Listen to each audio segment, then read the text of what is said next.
This video will explain how to use the Measure Foresight tool within the Measure app of Leica Captivate. This useful tool allows one or more foresights to be easily and quickly established, which can then be used for the next total station setup.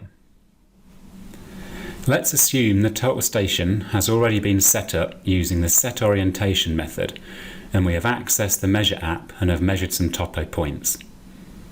We now decide we want to measure a foresight point. That is, measure a point over which we later want to set up the total station.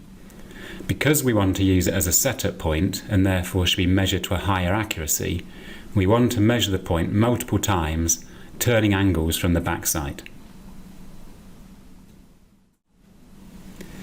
To access the Measure Foresight tool, we press Fn and then F6 Tools and then choose Measure Foresight. In the Measure Foresight panel, we firstly define the measurement sequence, and if automatic aiming is turned on, if we want the measurements to be made automatically. In the Quality Control Page tab, we can also define if we should be prompted for possible errors. The Define the Backsight screen only appears if the current setup was made using the set orientation or known backsight method.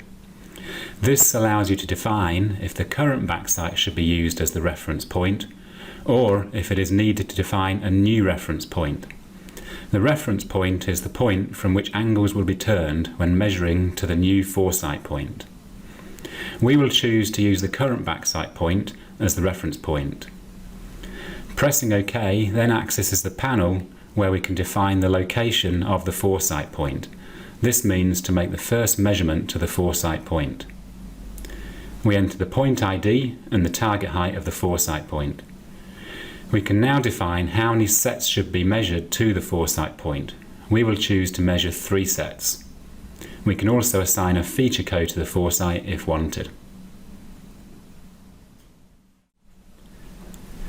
We aim at the foresight point and press Measure. A message now appears which allows us to choose if we want to establish a second foresight point. It could be we want to measure more than one foresight point from where we later want to set up the total station. We will not do this, we simply press Done. The instrument will now turn and measure to the backsight and turn and measure to the foresight point in the order and number of times as previously defined. Once completed, we access the Point Results panel where we can check the results. For each foresight which was measured, we can see the number of sets measured to the foresight and the number used, the averaged horizontal angle, vertical angle and distance values, the standard deviation and spread. Pressing F3 Sets allows us to see more details on the individual sets of measurements and disable any sets we are not happy with. Pressing F2 Add Sets would allow us to make more measurements to the foresight if needed. Once we are satisfied with the result, we can press OK. This stores the foresight point to the job and we return to the Measure app.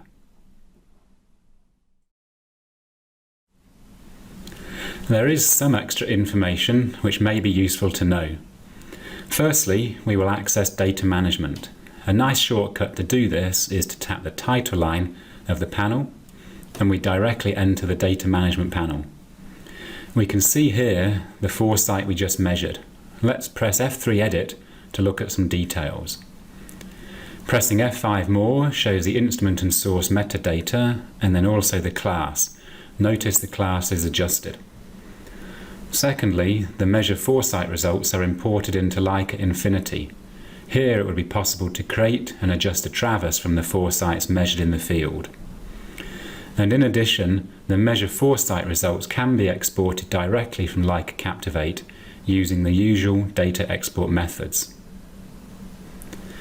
The Measure Foresight tool allows one or more foresights to be easily and quickly established, which can then be used for the next total station setup. And thanks for watching.